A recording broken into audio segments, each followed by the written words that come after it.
11 assassins quietly surround a 20-year-old gang leader inside a crowded Manhattan dance hall. Before he can react, they open fire at point-blank range. The young boss absorbs the barrage and collapses. When police rush the balcony and demand to know who shot him, the bleeding man just smirks. "I did it myself." He was supposed to die that night. Instead, he carried 5 of those bullets inside him for the rest of his life, using the pain to ruthlessly redesign the American mafia. While kingpins like Al Capone rotted in prison, this immigrant street thug built an untouchable empire, orchestrated the Jazz Age, and achieved the ultimate underworld paradox. He conquered New York, and then simply walked away. To understand how he beat the system, you must first witness how he survived the slaughter. Owen Vincent Madden entered the world in the soot-choked industrial gloom of Leeds, England, in December 1891. Born to Irish immigrants fleeing the remnants of the potato famine, his earliest memories were framed by the rattle of horse-drawn carts and the relentless hacking coughs of mill workers. His father, Francis, spent his days loading heavy rolls of wool, returning home drained, offering young Owney a front-row seat to the crushing futility of honest manual labor. It was a bleak existence, broken only by the brief solace Owney found on the rooftops, tending to his father's racing pigeons. Watching the birds soar in synchronized circles above the smog, the boy learned an early lesson about freedom. It belonged to those who could rise above the filth. Hoping to outrun their poverty, the family migrated to Liverpool, a brutal port city teeming with hustlers, sailors, and desperate opportunists. It was here the boy first tasted the electric thrill of the underworld, lingering outside boxing booths and music halls. But Liverpool offered no salvation. When his father died abruptly, leaving the family destitute, his mother, Mary, made a desperate gamble. In 1902, she packed up Owney and his siblings, boarding the SS Teutonic, bound for America. After 38 grueling days at sea, 11-year-old Owney stepped off the gangplank into New York City. He was shivering, hungry, and standing at the gates of a neighborhood that would soon bear his permanent scars. They settled at 478 10th Avenue, deep inside Hell's Kitchen. It was a chaotic, disease-ridden slum where corruption seeped into the cobblestones. Tammany Hall politicians ran the wards. Crooked police officers collected weekly envelopes, and violent street gangs ruled the night. Mary Madden, a proud and principled woman, scrubbed floors for pennies, desperate to keep her children on the righteous path. She demanded that no dishonest money enter her house. Owney, small and unnervingly quiet, watched her break her back for a pittance, his resentment quietly calcifying. The breaking point arrived on a crowded sidewalk. Owney was helping his mother carry their meager groceries when a teenage boy lunged from the shadows, slashed the handle of Mary's bag, and vanished into the alley with their food. Owney watched his mother weep in frustration. In that singular, humiliating moment, the illusion of the American dream evaporated. He realized that the system was a rigged game, designed to crush the obedient and reward the ruthless. If survival meant becoming a predator, Owney decided he would be the apex. At just 14 years old, he committed his first calculated act of violence. Armed with a wooden club, he waited in the shadows of a darkened doorway for a drunken laborer to stumble out of a local saloon. Owney stepped out, struck the man cold, and emptied his pockets of $500. He didn't spend the money on himself. He carefully laundered it through his aunt to ensure his mother could pay the rent without suspecting its dark origin. The quiet boy from Leeds had drawn his first blood, and he found that he had an exceptional talent for it. This cold pragmatism drew him into the ranks of the Gophers, the most fearsome street gang on the West Side. The Gophers were a sprawling army of Irish thugs who operated out of basements and cellars, terrorizing the New York Central Railroad yards. In a world of hulking bruisers, the wiry, English-born Madden was an anomaly. But he compensated for his slight frame with an absolute, chilling lack of hesitation. While other boys fought with their fists, Owney introduced his own signature weapon, a heavy lead pipe tightly wrapped in newspaper. It was a discreet, devastating tool that shattered skulls without drawing immediate attention from the police. By age 15, his reputation evolved from dangerous to lethal. He acquired a .38 caliber Smith & Wesson revolver, becoming one of the rare teenagers in Hell's Kitchen willing to use firearms to settle disputes. The local cops soon dubbed him the Bantam Little Rooster from Hell. He strutted down 41st Street like a lord surveying his feudal estate, his piercing blue eyes tracking every movement, every transaction, every whisper. He was arrested over 40 times during these early years, yet he almost never saw the inside of a courtroom. Witnesses had a peculiar habit of leaving town, losing their memories, or ending up brutally beaten. Under his leadership, the Gophers expanded their rackets beyond simple freight robbery, moving into extortion, election rigging, and armed conflict. They waged bloody, unrelenting turf wars against rival outfits like the Hudson Dusters. It was this fierce rivalry that led to the legendary 1912 shootout at the Arbor Dance Hall, where Owney took 11 bullets and refused to give the police a single name. His miraculous survival elevated him from a feared gang leader to an underworld deity. The streets gave him a title he would despise for the rest of his life, Owney the Killer. He preferred the moniker his men used. They called him the Duke of the West Side. But absolute power breeds absolute paranoia, a fractured offshoot of the Gophers, led by a psychotic gold-toothed killer named Little Patsy Doyle, decided to challenge the Duke's throne. Doyle was a chaotic force, a man driven by petty jealousies rather than business logic. He stole Owney's prized racing pigeons, attempting to frame him for burglary. Worse, Doyle began leaking information to the police, violating the most sacred code of the streets. When Doyle openly pursued Owney's on-and-off girlfriend, Frida Horner, the conflict shifted from a territorial dispute to a fatal insult. Owney knew that in Hell's Kitchen, allowing a rival to breathe after such disrespect was a death sentence for his own authority. He did not hunt Doyle down in the streets. Instead, Owney engineered a trap of psychological precision. On a freezing November night in 1914, he used a mutual female friend to lure Doyle to Nash's Café, a quiet saloon on 8th Avenue. The bait was the promise of a romantic reconciliation with Frida. Doyle, blinded by ego and obsession, walked directly into the snare. The saloon was eerily empty. As Doyle approached the bar, the bartender looked up and casually mentioned that someone was waiting to have a word with him.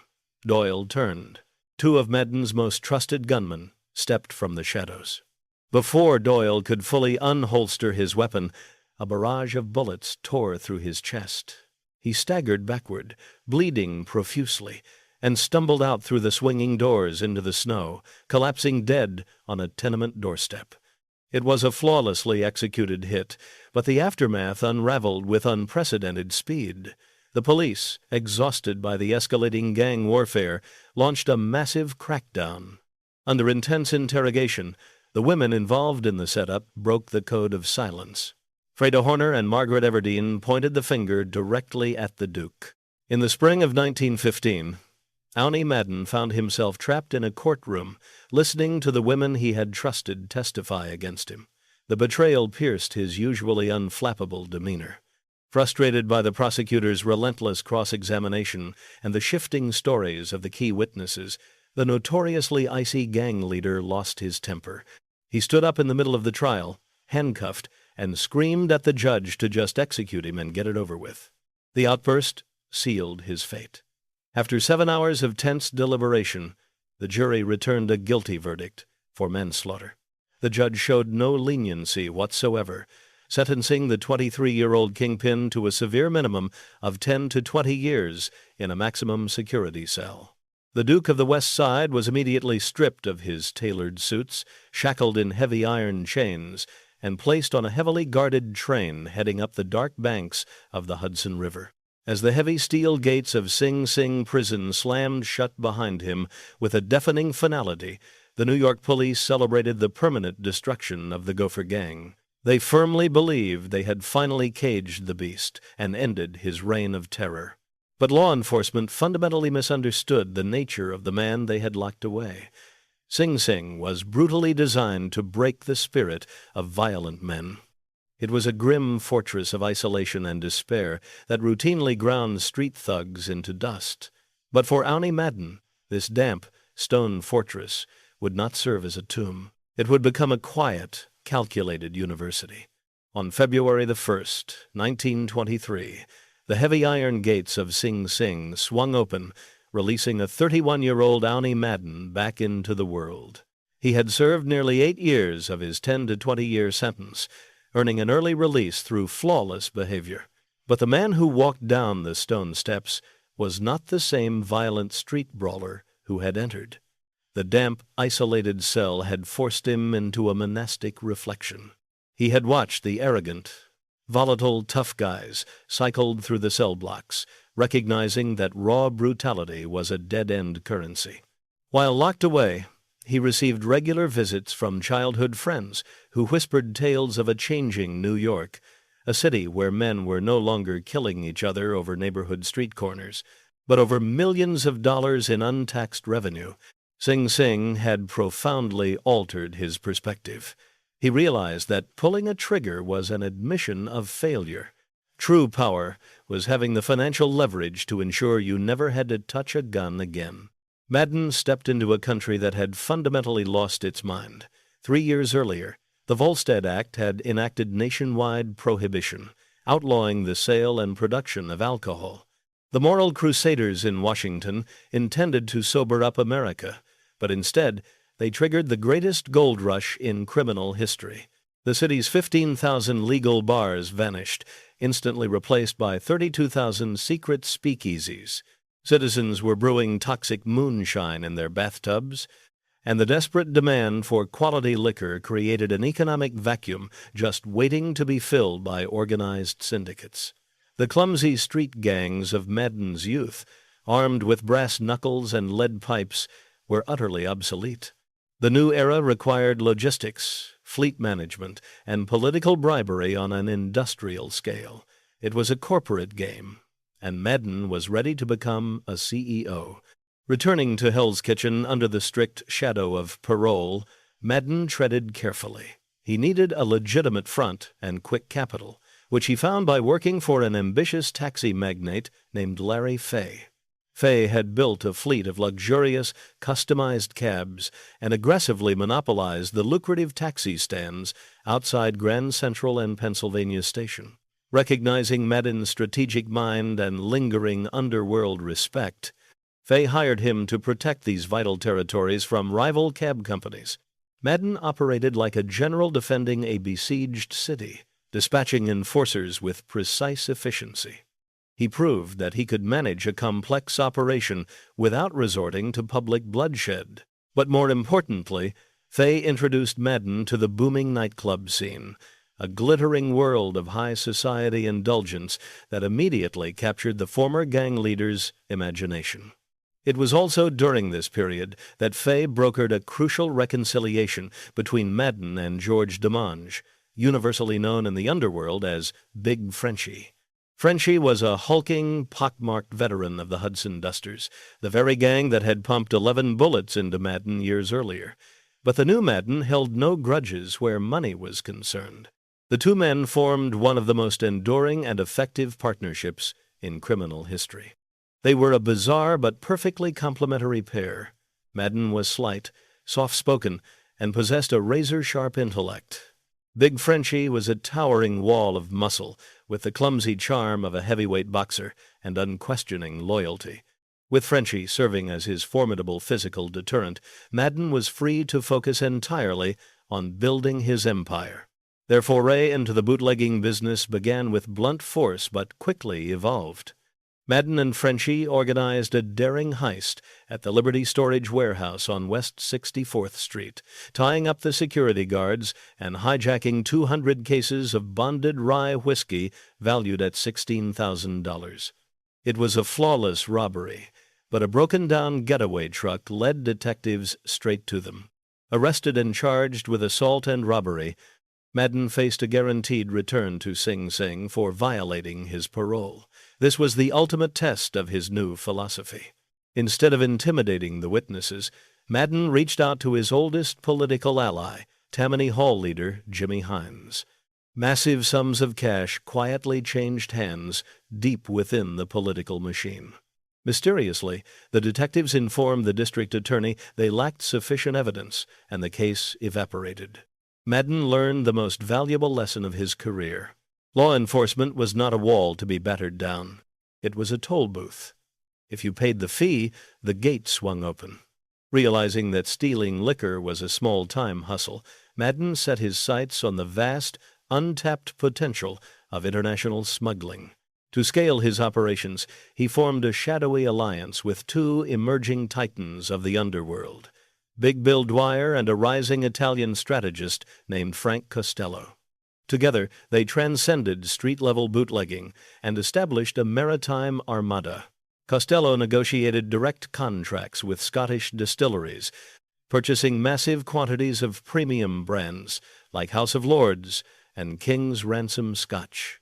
To bypass American jurisdiction, they routed their massive shipments to the remote French island of St. Pierre, a wind-battered rock in the North Atlantic that became the ultimate staging ground for their contraband. Transporting the liquor from St. Pierre to the thirsty streets of New York required navigating Rum Row, a treacherous stretch of international waters heavily patrolled by the United States Coast Guard. The stakes were astronomical, and the ocean was an unforgiving battlefield. Rival syndicates routinely hijacked vulnerable ships, executing the crews and stealing the cargo. Madden, Costello, and Dwyer countered by outfitting their smugglers with high-speed surplus Navy submarine chasers equipped with heavy machine guns. But true to Madden's philosophy, bribery proved far more effective than bullets. The syndicate systematically corrupted the Coast Guard at every level. Bought-off officials discreetly directed the smuggling vessels to safe landing spots along the jagged coastline, sometimes even ordering their own men to help unload the illegal cargo under the cover of darkness. Once the liquor hit the shores, Madden took total control of the terrestrial distribution. To move millions of dollars in illicit cash and transport the booze undetected across the city, he heavily invested in 3 massive laundry chains. The sprawling laundromats provided the perfect cover, allowing his men to discreetly move shipments of premium Scotch hidden deep beneath piles of dirty hotel linens. But despite moving $2 million in legitimate turnover, the grueling margins of the laundry business frustrated him. He complained to his associates that legitimate businesses moved too slowly, tying up capital that could be doubled overnight in the rackets. He quickly abandoned the laundry front, seeking a more direct and highly profitable method to dominate the market. He realized that importing liquor was vastly more expensive than simply manufacturing it right under the noses of the authorities. Madden purchased the Phoenix Cereal Beverage Company, a sprawling, heavily fortified brewery located on 10th Avenue, right in the heart of his old Hell's Kitchen territory. While rival bootleggers like the volatile Dutch Schultz were peddling needle beer, a vile, diluted, and often toxic concoction that patrons drank purely out of desperation, Madden insisted on producing a superior product. His brewery churned out a rich, high-quality brew known throughout the city as Madden's number 1. The gamble on quality paid off exponentially. The massive facility produced 800,000 half-barrels annually, generating staggering profits of over $7 million a year. The sheer audacity of the Phoenix Brewery was a testament to Madden's absolute control over the city's political and legal infrastructure. The operation wasn't hidden. It was a towering monument to corruption operating in broad daylight. Federal agents sent to raid the facility found themselves entirely neutralized. If a Prohibition agent even parked near the brewery, a swarm of uniformed New York City police officers would immediately descend on their vehicle, ordering them to move along. The local precinct, heavily subsidized by Madden's weekly payoffs, practically acted as his private security force. A frustrated federal investigator later noted that driving past the brewery after midnight triggered so many police whistles it sounded like a bird sanctuary. Madden had effectively bought the law. By the late 1920s, Owney Madden was generating millions of dollars a year, moving through the city in a maroon, bulletproof Duesenberg gifted by the Cuban president. He was no longer a street thug. He was an untouchable industrialist. He had weaponized his wealth, neutralizing the police, the politicians, and the Coast Guard. But accumulating ungodly sums of cash in the shadows was only the first phase of his grand design. To truly secure his empire and cement his legacy, he needed to control the very heartbeat of New York society. He needed to step out of the back alleys and into the blinding lights of Broadway. Owney Madden recognized that true invulnerability required a bridge between the criminal underworld and the cultural elite. He found his unprecedented opportunity in the vibrant heart of Harlem. By the mid-1920s, the Harlem Renaissance was exploding, yet the nightlife was a chaotic patchwork of struggling venues. Jack Johnson, the former heavyweight boxing champion, owned a dilapidated supper club called the Club Deluxe.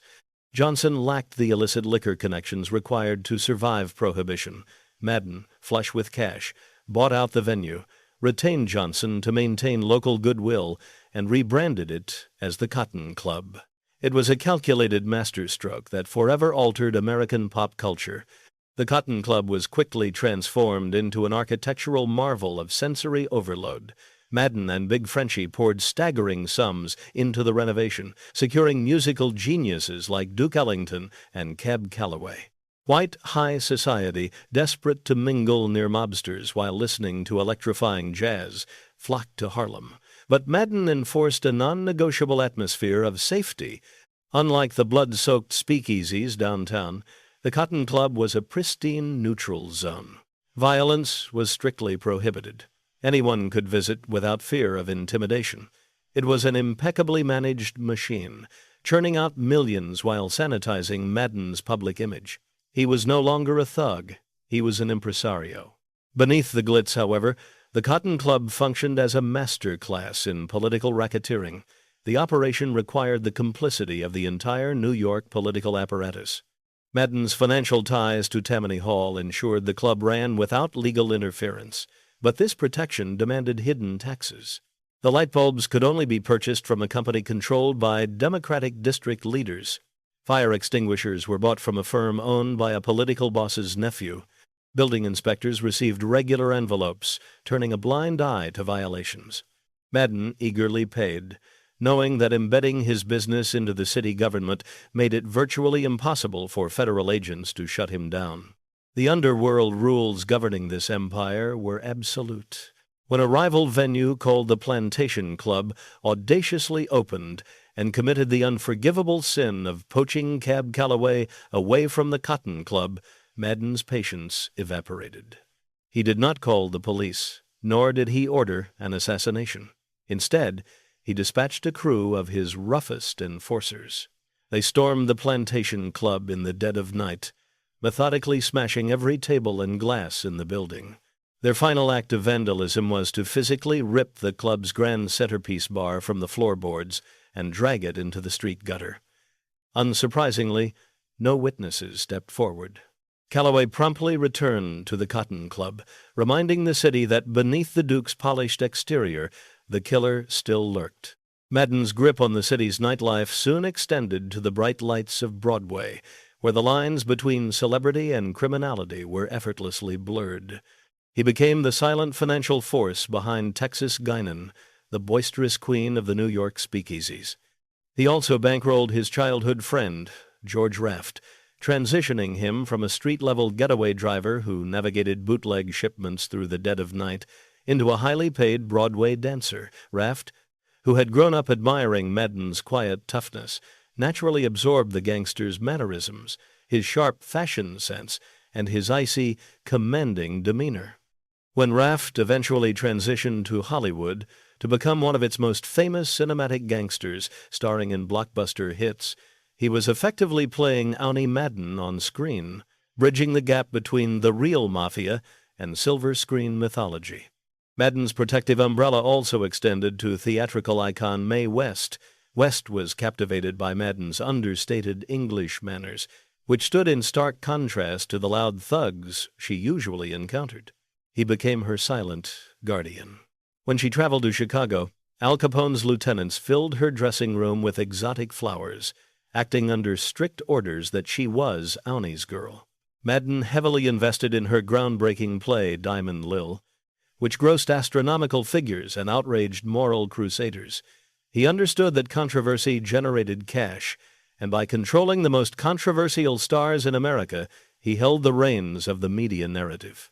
By 1929, Owney Madden had evolved into a senior diplomat of the national underworld, counseling the most feared bosses across the country. While Madden was perfecting corporate criminality, the rest of the country was drowning in blood. In Chicago, Al Capone's brutal tactics culminated in the horrific St. Valentine's Day massacre, dragging unprecedented federal heat onto the entire bootlegging industry. Simultaneously, a vicious internal war was tearing the Italian mafia apart in New York, with old-world bosses like Joe Masseria leaving a relentless trail of bodies in the streets. The relentless violence was devastating for business. The most intelligent minds in the underworld realized that if the infighting did not cease immediately, the government would eventually crush them all. To avert total annihilation, Madden and Big Frenchie stepped forward to organize an unprecedented gathering of criminal minds. They orchestrated the Atlantic City Conference, a highly secretive summit held under the protective umbrella of corrupt political boss Nookie Johnson. The coastal town flooded with bulletproof limousines carrying the most powerful figures from New York, Chicago, Cleveland, and Kansas City, including titans like Frank Costello, Lucky Luciano, and Meyer Lansky. Madden, deeply respected by the Irish, Jewish, and Italian factions alike, played a crucial role in maintaining order. The agenda was revolutionary. End territorial warfare, establish a cooperative national crime commission, and transition illicit wealth into legitimate post-Prohibition investments. The primary target of the conference's collective anger was Al Capone. The seasoned bosses demanded that Capone intentionally surrender himself to the authorities on a minor gun charge to appease the public and cool the federal pursuit. Capone, infuriated but realizing he was entirely outmatched by the combined syndicates, stormed out of the room. 2 days later, he submitted, taking a calculated prison sentence. The National Crime Syndicate was officially born, designed to manage organized crime like a Fortune 500 company. Before the conference adjourned, the delegates called Owney Madden to the front, presenting him with a lavish commemorative watch in profound recognition of his diplomatic leadership. When the stock market horrifically crashed on Black Thursday in October 1929, obliterating Wall Street, Madden's subterranean empire barely felt the tremor. As the Great Depression suffocated the nation, his clubs remained packed with desperate elites, seeking temporary refuge in jazz and smuggled scotch. He had insulated himself against economic collapse, built a cooperative national mafia, and bought the protection of the political establishment. He was seemingly untouchable, hovering high above the fray as the absolute architect of the jazz age. But the towering corporate structure Madden had meticulously constructed possessed a fatal flaw. By corporatizing the underworld and demanding absolute peace, the syndicate had effectively stifled the ambitions of a younger, psychotic generation of street thugs. These were violent men who had no shares in the massive breweries, no VIP tables at the Cotton Club, and absolutely no respect for diplomatic treaties. They were hungry, heavily armed, and tired of taking orders from wealthy men in tailored suits. As Madden surveyed his flawless empire from the heights of his Manhattan penthouse, a rogue element was quietly sharpening its knives in the dark alleys of Hell's Kitchen, preparing to unleash a wave of chaotic, uncontrollable violence that no amount of political bribery could ever hope to stop. The illusion of absolute control is the most dangerous trap a king can fall into. By 1931, Owney Madden believed he had completely civilized the underworld. He had replaced the lead pipe with the ledger, and the alleyway ambush with the boardroom negotiation.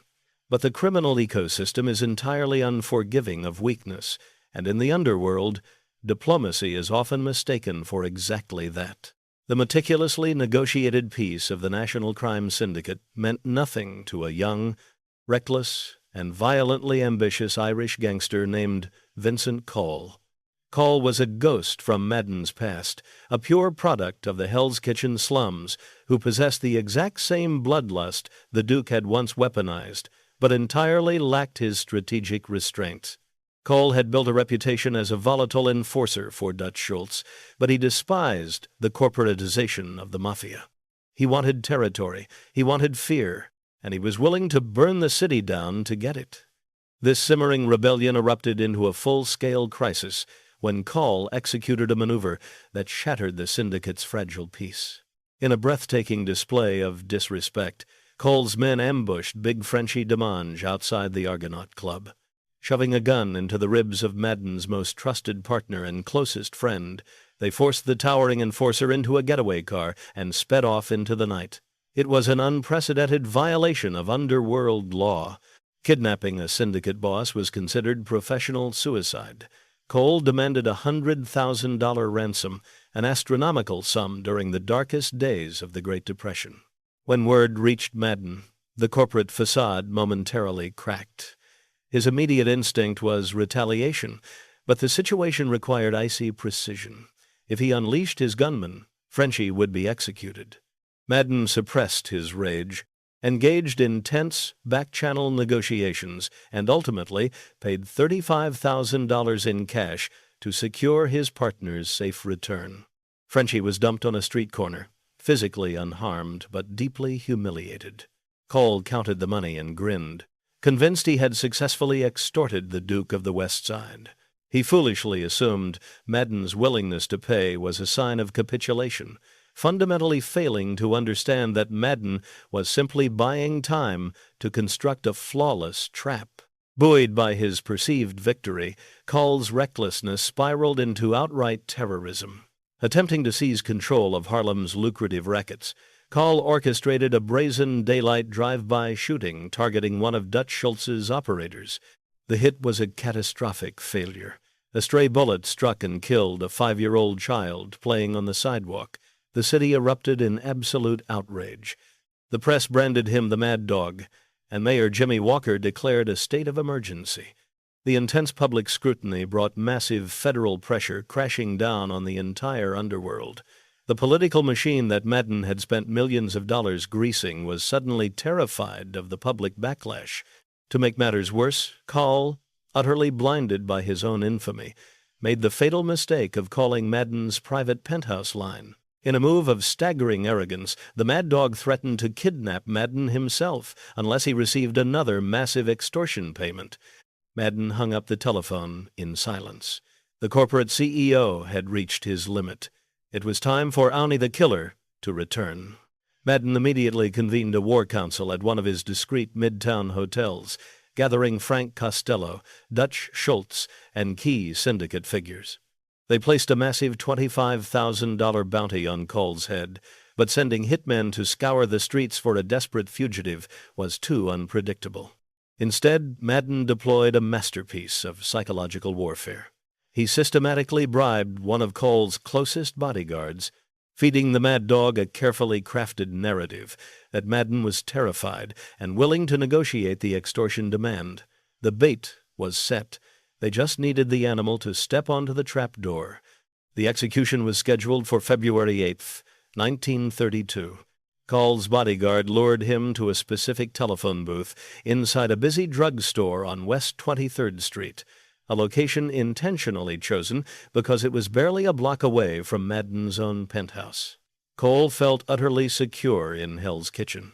He stepped into the glass booth and dialed the number he was given, fully expecting to extort the Duke. Outside, a sleek car idled at the curb. Bo Weinberg, a trusted syndicate assassin, gripped the steering wheel. The passenger door opened, and a solitary figure stepped out, calmly carrying a Thompson submachine gun concealed beneath his heavy winter coat. As the gunman entered the pharmacy, Cole's bribed bodyguard discreetly slipped out the side door. The assassin ignored the terrified pharmacist and the civilian customers. He walked with chilling deliberation toward the back of the store, raised the heavy weapon, and unleashed a devastating torrent of steel. The machine gun roared in the confined space, tearing the glass booth and the Mad Dog completely to shreds. The gunman casually turned, walked back to the waiting car, and vanished into the Manhattan traffic. It was the absolute zenith of syndicate efficiency. The rabid dog had been put down, and Madden had orchestrated the slaughter without ever leaving his armchair. But the spectacular violence of the phone booth assassination generated a catastrophic shockwave. The sheer audacity of the hit served as a massive wake-up call to the federal government. The illusion of the untouchable mob boss was beginning to fracture, and the man holding the hammer was a relentless, fiercely ambitious prosecutor named Thomas E. Dewey. Dewey was entirely uncorrupted by Tammany Hall's localized bribes, and he possessed a lethal new weapon, which was the United States tax code.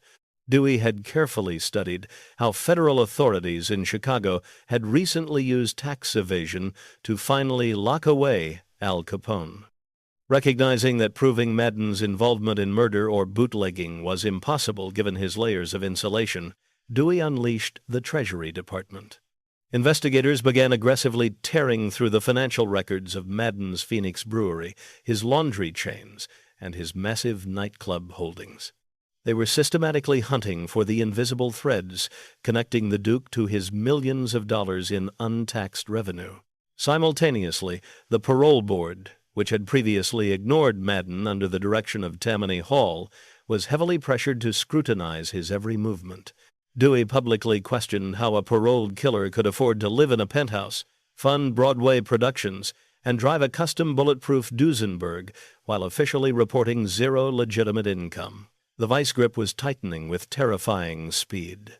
Every shadow concealed a potential informant, and every financial transaction was a potential federal indictment. The unrelenting psychological pressure began to physically destroy him. The 5 bullets still lodged deep within Madden's abdomen. The silent souvenirs of the Arbor Dance Hall shooting 20 years prior began to flare with excruciating agony. He developed severe ulcers, and his once impeccable composure frayed. He was cornered, trapped in the very city he had conquered and built from the ground up. His vast wealth and high-level political connections were becoming completely useless against a federal machine that had suddenly decided to grind him into absolute dust.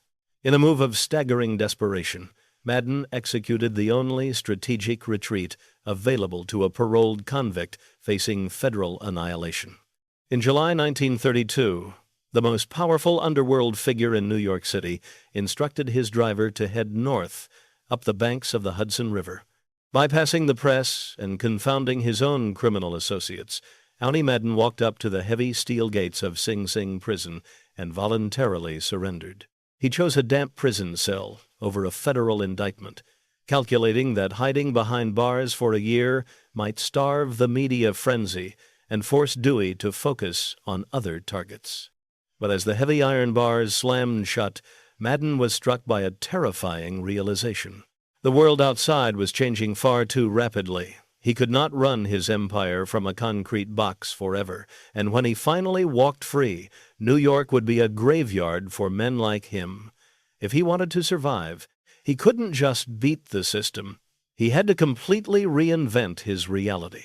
Owney Madden emerged from Sing Sing prison on a stifling July afternoon in 1934. His voluntary exile behind the stone walls had saved him from Thomas Dewey's federal indictments. But the New York he returned to was unrecognizable. Prohibition had been repealed by President Franklin Roosevelt, instantly vaporizing the bootlegging economy that had generated his millions.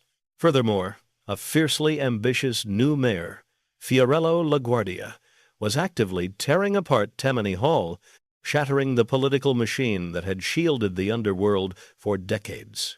The streets were crawling with federal agents, and his closest associates were either dead, imprisoned, or marked for destruction. Madden looked at the Manhattan skyline and realized the era of the invincible urban kingpin was over. To remain in New York was to invite a violent death or permanent incarceration. The Duke of the West Side made a calculated decision that defied every ego-driven instinct of a traditional mafia boss. He decided to abdicate the throne.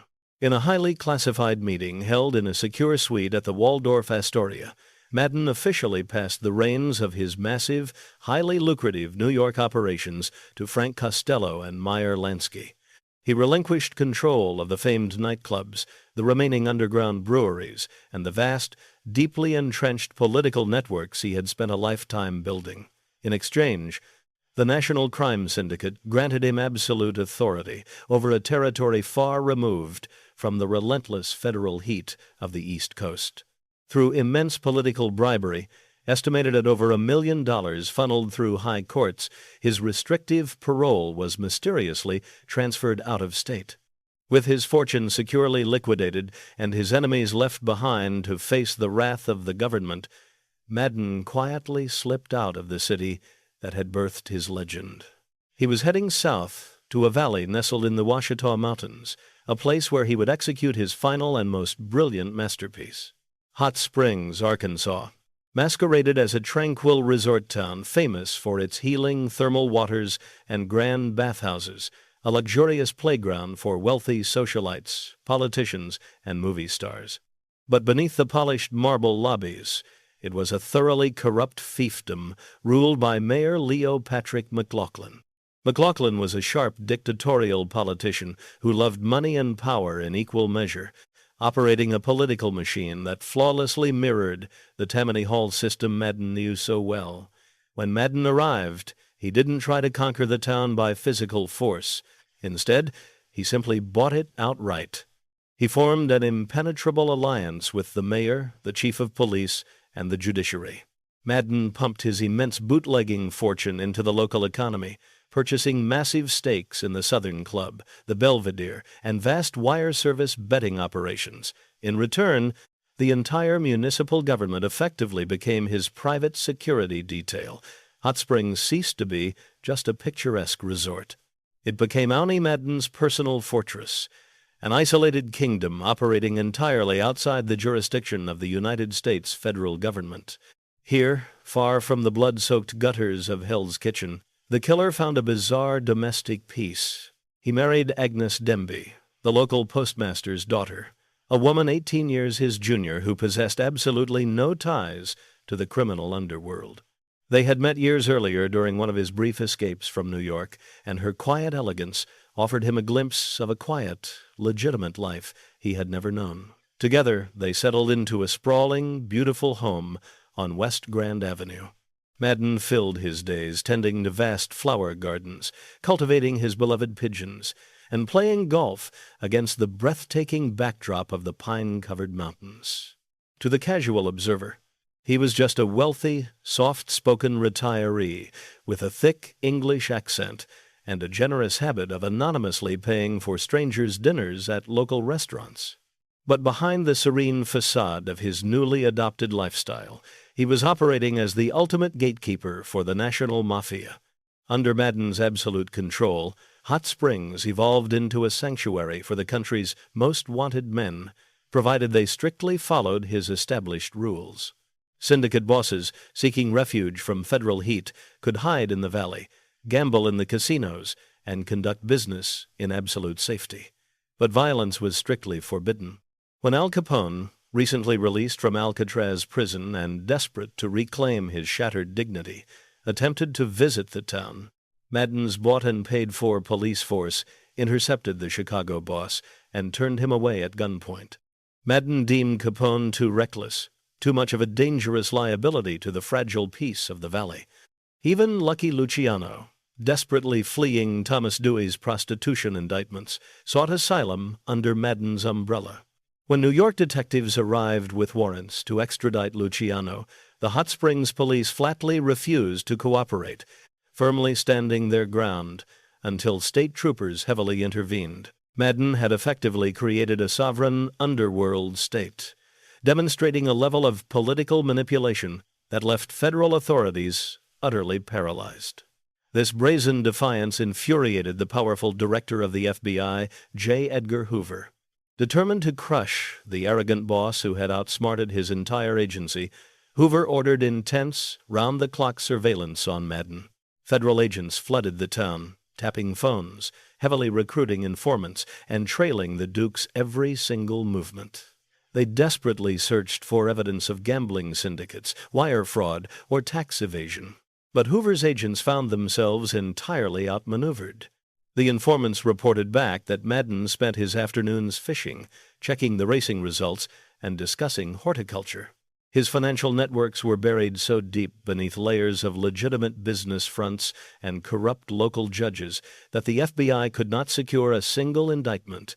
For 3 decades, the most powerful law enforcement agency in the world was forced to stand by and watch helplessly as one of the most prolific architects of American organized crime lived his life out in absolute freedom.